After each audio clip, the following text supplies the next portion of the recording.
نحمده ونصلي على رسوله الكريم أما بعد قال النبي صلى الله عليه وسلم أشد الناس بلاء الأنبياء ثم الأمثل فالأمثل۔ محترم بزرگوں اور عزیز ساتھیو،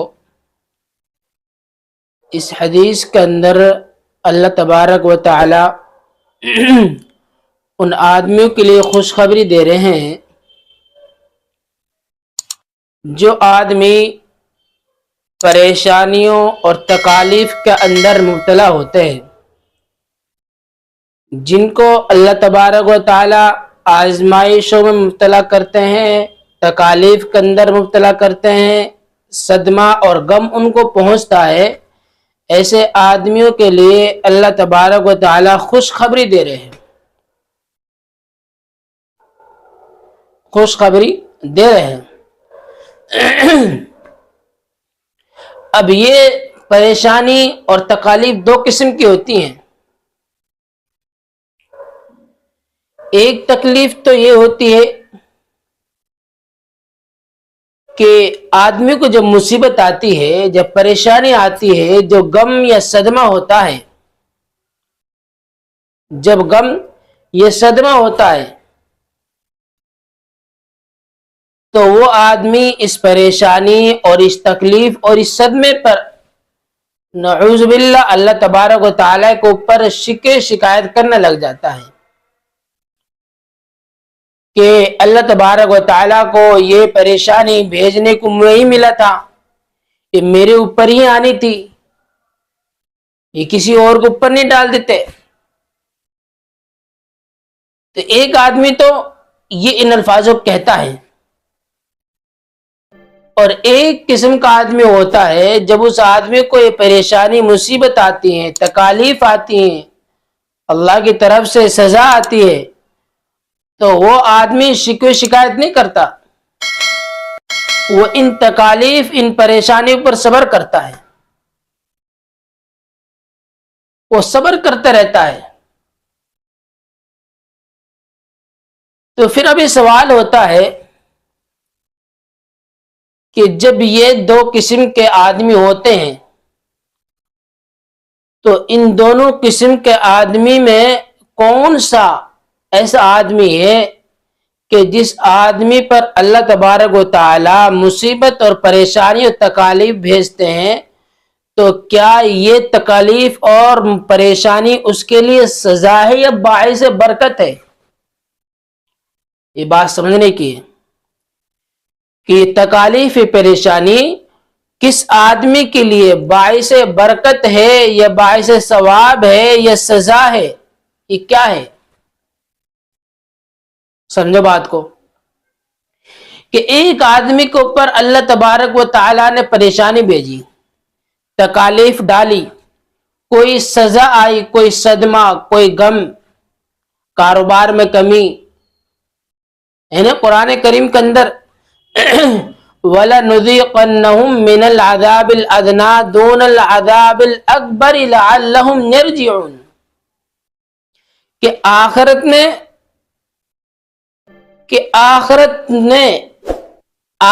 کے اندر یا آخرت میں ہم عذاب دینے سے پہلے دنیا کے اندر ہم تھوڑا بہت عذاب چکھاتے ہیں، آخرت میں بڑا عذاب دینے سے پہلے دنیا کے اندر ہم تھوڑا بہت عذاب چکھاتے ہیں تاکہ یہ اپنی بدعمالیوں سے باز آ جائے، اپنی بدعمالیوں سے باز آ جائے۔ تو جس آدمی کو اوپر تکلیف اور پریشانی بھیجی ہے اللہ تبارک و تعالیٰ نے،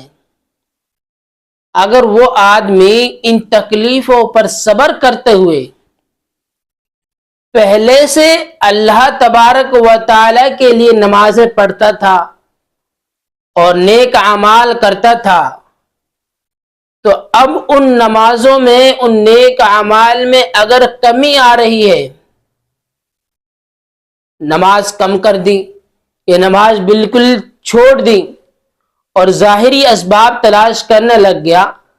تو اب یہ جو پریشانی مصیبت تکلیف آئی ہے یہ اس آدمی کے اوپر سزا کے لیے آئی ہے، یہ اس کے لیے سزا ہے کہ بجائے نمازوں میں اور بڑھانے کے، بجائے دعاؤں میں اور اللہ سے مانگنے کے، ان نمازوں میں ان نیک اعمال میں کمی آ رہی ہے یا بالکل ہی چھوڑ دیا، تو یہ پریشانی اور مصیبت اور تکلیف اللہ تبارک و تعالیٰ سے اس کے اوپر کیا کہ ایک سزا ہے، ایک عذاب ہے اللہ تبارک و تعالیٰ کا۔ ایک آدمی وہ ہے کہ جس کو اللہ تبارک و تعالیٰ نے پریشانی میں مبتلا کیا، تکالیف میں مبتلا کیا، کوئی غم آیا، کوئی صدمہ آیا، اب ان کے آنے کے بعد وہ مسلسل اللہ تبارک و تعالیٰ کے لیے دعا مانگ رہا ہے، جہاں وہ ایک بار دعا مانگتا تھا دن میں 10 بار دعا مانگ رہا ہے، نمازیں کم پڑھتا تھا اب نمازیں زیادہ پڑھ رہا ہے، نیک اعمال زیادہ کر رہا ہے کہ اللہ تو ہی تو میرا ہے، میرے اوپر یہ پریشانی آئی ہے، تو نے پریشانی بھیجی ہے، تو ہی دینے والا ہے، تو ہی ختم کرنے والا ہے، تیرا علاوہ ہے کون ہے؟ تو اب یہ پریشانی اور مصیبت اور تکلیف یہ اس کے لیے باعث برکت ہے اور یہ ثواب اور یہ رحمت ہے۔ اب اس کے درجات اوپر ہوتے ہیں، اس کے درجات بڑھتے ہیں، جنت کے اندر اس کے درجات بڑھتے ہیں۔ تو یہ پریشانی ہے۔ اب ایک سوال ہوتا ہے کہ یار جو اللہ کا محبوب ہوتا ہے، کسی آدمی کوئی محبوب ہوتا ہے تو وہ آدمی اپنے محبوب کو تکلیف دینا نہیں چاہتا، پریشانی دینا نہیں چاہتا، صدمہ دینا نہیں چاہتا کہ اس کو تکلیف پہنچے، لیکن جو بندہ اللہ کا محبوب ہوتا ہے اللہ تبارک و تعالیٰ کیوں ایسے کرتا ہے کہ اپنے بندوں کو تکلیف دیتا ہے جو اس کا محبوب ہوتا ہے؟ تو اس کا جواب یہ ہے کہ دنیا عالم ایسی جگہ نہیں ہے، ایسی جگہ نہیں ہے جہاں خوشی خوشیاں ہو۔ اس عالم کو تو اللہ تبارک و تعالیٰ نے اس لیے بنایا کہ یہاں خوشی بھی ہے، یہاں غمی بھی ہے، یہاں صدمہ بھی ہے، یہاں تمام تکالیف بھی ہے۔ کوئی نبی، کوئی ولی، کوئی ابدال ایسا نہیں گزرا کہ جس کے اوپر کوئی پریشانی نہ آئی ہو، جس کے اوپر کوئی پریشانی نہ آئی ہو۔ تو یہ عالم ایسی جگہ نہیں ہے، اصل خوشی کا عالم تو آخرت ہے، کہ جس کے لیے قرآن کریم نے فرمایا لا خوف علیہم ولا هم يحزنون، کہ نہ تمہارے لیے آخرت میں نہ کوئی خوف ہوگا نہ کوئی غم ہوگا، وہاں تمہارے لیے خوشی ہوئی ہے۔ اللہ نے عالم کو تو دونوں کو لیے مکس بنایا ہے کہ یہاں خوشی بھی ہے، یہاں غمی بھی ہے، یہاں خوشی خوشی ہے ہی نہیں، یہاں غمی غمی ہے ہی نہیں ہے، یہاں جہاں خوشی ہے وہاں غمی ہے۔ کسی کو اللہ نے دولت دے دی لیکن صحت نہیں دی، کسی کو اللہ نے کچھ پریشانی دے دی، کسی کو اللہ نے کچھ پریشانی دے دی۔ تو اس کا جواب یہی ہے کہ اس عالم کو اللہ تبارک و تعالیٰ نے جو بنایا ہے وہ دونوں کے لیے بنایا، خوشی کے لیے بھی غمی کے لیے بھی، خالص خوشی خوشی کے لیے نہیں بنایا ہے۔ اللہ تبارک و تعالیٰ نے تو آخرت کو خوشی خوشی کے لیے بنایا ہے، وہاں خوشی خوشی ملے گی۔ ایک واقعہ ہے کہ مولانا اشرف علی تھانوی رحمۃ اللہ علیہ نے اپنی مواعظ میں لکھا ہے کہ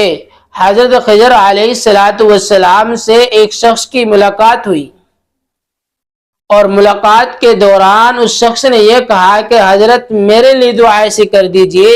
کہ مجھے کبھی صدمہ نہ پہنچے، میں کبھی غم میں مبتلا نہ ہو۔ حضرت خضر علیہ السلام نے کہا کہ بھائی میں ایسی دعا نہیں کر سکتا، ایسی دعا میں نہیں کر سکتا۔ اگر آپ ایسی دعا کرانے چاہتے ہیں تو آپ تلاش کریں اس آدمی کو، جو آپ کو ایسا آدمی مل جائے کہ جس کو کوئی غمی نہ ہو، کوئی صدمہ نہ ہو، کوئی پریشانی نہ ہو، تو میں اللہ سے یہ دعا کر دوں گا کہ اللہ تو اس آدمی کو اس جیسا بنا دے۔ وہ خوشی خوشی چلا کہ چلو اتنی مہلت مل گئی، ایسا آدمی تو بہت مل جائیں گے دنیا کے اندر۔ اب وہ تلاش کرنا چلا، اب ایک آدمی کو دیکھتا ہے تو پھر دل کہتا ہے کہ یار فلاں آدمی بہت مالدار، اس سے زیادہ وہ زیادہ سکون میں ہوگا۔ خیر جب اس نے ایک ایسے آدمی کو دیکھا کہ جس کا کاروبار سونے جوہرات اور چاندی کا کاروبار تھا، اور جس کے ہاں نوکر چاکر تھے، اور اس کے لڑکے بڑے خوبصورت اور بڑے لمبے تگڑے صحت مند تھے، اس کو دیکھ کر اس نے کہا کہ ہاں یہ آدمی خوش و خرم ہوگا، اس آدمی کے پاس کوئی صدمہ نہیں ہوگا۔ وہ دیکھ کر چلا تو پھر اس کے دل میں بات آئی کہ یار یہ آدمی ہو سکتا ہے ظاہر میں مجھے خوش محسوس لگ رہا ہو، لیکن اندرونی میں جا کر تو دیکھو یہ ہے یا نہیں ہے، خوشی ہے اس کو غمی ہے، جا کر تو دیکھو، اس سے پوچھ کر تو دیکھو۔ تو آدمی پلٹا اور وہ اس آدمی کے پاس پہنچ گیا۔ جب وہ اس آدمی کے پاس پہنچا تو انہوں نے یہ بات کہی کہ یار آپ تو ماشاءاللہ بہت اچھے محسوس معلوم ہو رہے ہو اور اچھے خوش معلوم ہو رہے ہو، آپ کیا نوکر چاکر ہیں، خادم ہیں، خدام ہیں، اور آپ کے لڑکے ماشاءاللہ سبحان اللہ۔ تو وہ آدمی اس کو ایک جگہ لے گیا، ایک کونے میں لے جا کر اس سے کہا کہ بھائی آپ جو دیکھ رہے ہیں کہ میرے نوکر چاکر ہیں، خدام ہیں، میرا اتنا بڑا کاروبار ہے، سونا چاندی کا کاروبار ہے، اور تم جو لڑکے دیکھ رہے ہو یہ خوبصورت لمبے تگڑے صحت مند لڑکے دیکھ رہے ہو، یہ میرے نہیں ہیں، یہ میرے نہیں ہیں۔ دنیا کے اندر مجھ سے زیادہ کوئی غمگین والا نہیں ہوگا، جتنا غم والا میں ہوں، جتنا پریشان حال میں ہوں، جتنا تکلیف میں مبتلا میں ہوں، یہ صرف ساری چیز ظاہر اسباب میں دیکھ رہی ہے۔ بہت پریشان ہوں، اس لیے مجھ جیسے بننے کی تمنا نہ کرنا۔ تو وہ آدمی وہاں سے لوٹا اور پھر یہ دل میں خواہش کی، اور وہاں سے لوٹنے کے بعد حضرت خضر علیہ السلام پاس گیا اور ان سے کہا کہ حضرت اس دنیا کے اندر کوئی بھی ایسا آدمی نہیں ملا کہ جس کو کوئی غم نہ ہو، جس کو کوئی غم نہ ہو، جس کو بھی دیکھا وہ غم کے اندر مبتلا ہے، کہ جائے کہ اس کے پاس کتنی دولت ہو، کتنی پراپرٹی ہو، کیسے ہی کاروبار ہو۔ اس لیے میرا عزیزو، اللہ تبارک و تعالیٰ نے اس دنیا کو جو بنایا ہے وہ خوشی اور غمی دونوں سے بنایا ہے، دونوں سے مل کر بنایا ہے، اور اس میں خوشی بھی آئے گی اور اس میں غمی بھی آئے گی،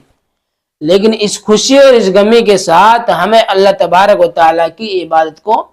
نہیں چھوڑنا ہے۔